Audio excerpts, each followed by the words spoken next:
नमस्कार। आज हम भगवत गीता के पहले अध्याय को समझने की कोशिश करेंगे, जो बहुत ही नाटकीय है। ये एक ऐसे योद्धा की कहानी है जो युद्ध के मैदान में खड़ा है और उसके मन में एक ऐसा सवाल उठता है, एक ऐसा संकट खड़ा होता है जो उसे जड़ से हिला देता है।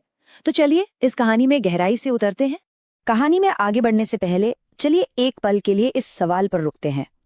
कभी कभी जिंदगी में ऐसा मोड़ आता है ना, जहां हर रास्ता गलत लगने लगता है। बस यही एहसास, यही कंफ्यूजन अर्जुन की दुविधा का एकदम सेंटर पॉइंट है। और सच में यही वो चीज है जो हजारों साल पुराने इस ग्रंथ को आज भी हमारे इतने करीब ले आती है। तो कहानी की शुरुआत होती है कुरुक्षेत्र के बहुत बड़े युद्ध के मैदान से। और यहाँ कोई अजनबी नहीं लड़ रहे हैं। ये गृह युद्ध है जहाँ पांडव और कौरव, जो असल में चचेरे भाई हैं, एक सिंहासन के लिए लड़ने को तैयार खड़े हैं। माहौल में बहुत तनाव है और इतिहास की सबसे बड़ी लड़ाइयों में से एक बस शुरू ही होने वाली है। मजे की बात यह है कि पूरी भगवत गीता सिर्फ इस एक सवाल से शुरू होती है। ये सवाल कौरवों के अंधे राजा धृतराष्ट्र ने अपने सलाहकार संजय से पूछा था। उनका ये सीधा सा सवाल हमें बिना किसी भूमिका के सीधे उस लड़ाई के बीचों बीच ले जाता है। अच्छा, इस पूरी कहानी को ठीक से समझने के लिए हमें इन 4 किरदारों को जानना होगा। सबसे पहले है अर्जुन, जो हमारे हीरो हैं। फिर है कृष्ण, जो सिर्फ उनके सारथी नहीं बल्कि उनके गाइड भी हैं। तीसरे हैं राजा धृतराष्ट्र, जिनका एक सवाल ही पूरी गीता की शुरुआत करता है। और चौथे हैं संजय, जो समझिए कि एक लाइव कमेंटेटर की तरह जो कुछ भी हो रहा है वो राजा को बता रहे हैं। अब देखिए, सबसे दिलचस्प बात यह है कि इस अध्याय का नाम ही है अर्जुन विषाद योग। विषाद यानी बहुत गहरा दुख। ये नाम ही हमें बता देता है कि पहला अध्याय किसी लड़ाई या वीरता के बारे में नहीं है, बल्कि एक योद्धा के मन के अंदर जो उथल पुथल मची हुई है, ये उसके बारे में है। युद्ध शुरू होने से ठीक पहले कहानी में एक बहुत ही अहम मोड़ आता है। अर्जुन एक अजीब सी गुजारिश करते हैं। वो अपने सारथी कृष्ण से कहते हैं कि रथ को दोनों सेनाओं के ठीक बीच में ले चलो। अर्जुन का इरादा बड़ा साफ था। वो अपने दुश्मन को ठीक से देखना चाहते थे। वो उन चेहरों को देखना चाहते थे जो उनसे लड़ने के लिए इतने बेताब थे। पर उन्हें इस बात का जरा भी अंदाजा नहीं था कि ये नज़ारा उन्हें अंदर तक तोड़कर रख देगा। और जैसे ही रथ बीच में पहुंचता है, अर्जुन को एक जबरदस्त झटका लगता है। सामने कोई अनजान दुश्मन नहीं थे, बल्कि उनके अपने ही लोग थे। उनके गुरु द्रोणाचार्य, उनके दादा भीष्म पितामह, उनके चचेरे भाई, चाचा, दोस्त।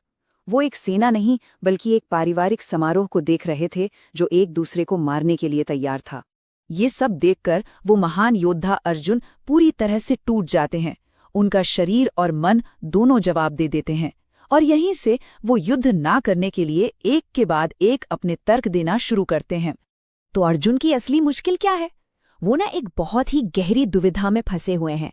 एक तरफ उनका क्षत्रिय धर्म है, उनकी ड्यूटी जो कहती है कि न्याय के लिए लड़ो। लेकिन दूसरी तरफ उनका दिल है जो चीख चीख कर कह रहा है कि अपने ही गुरुओं और भाइयों को मारना ये तो महापाप होगा। बस यही वो कश्मकश है जो उन्हें अंदर ही अंदर तोड़े जा रही है। अर्जुन अपनी हालत बताते हैं। ये कोई मामूली घबराहट नहीं थी, ये एक बहुत गहरा शारीरिक और मानसिक पतन था। उनका शरीर उनके मन में चल रहे तूफान पर रिएक्ट कर रहा था।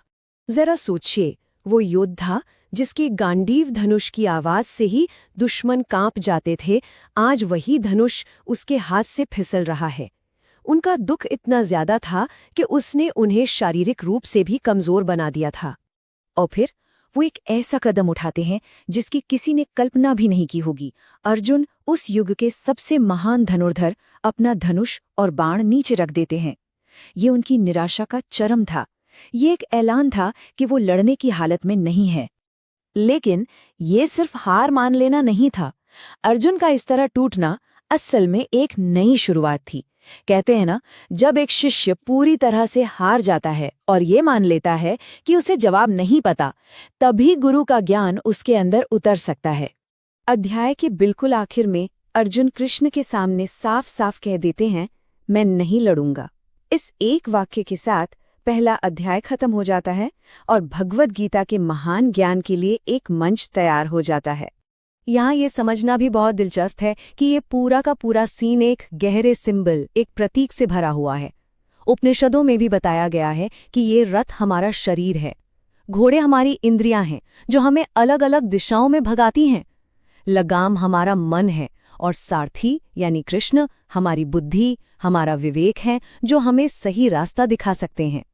और ये जो श्लोक है ये पहले अध्याय का बिल्कुल आखिरी और सबसे पावरफुल मोमेंट है, श्लोक 147।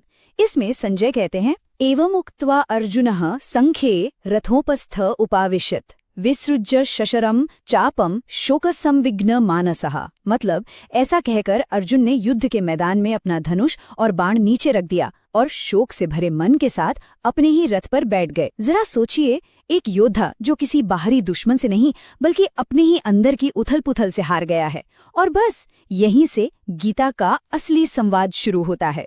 तो अर्जुन की यही हालत थी। जब सब कुछ दांव पर लगा हो और सही गलत का फर्क मिट जाए तो इंसान आखिर करे तो क्या करे। ये सवाल पहले अध्याय को खत्म करता है और यहीं से कृष्ण के जवाबों की शुरुआत होती है जो भगवद गीता का दिल है।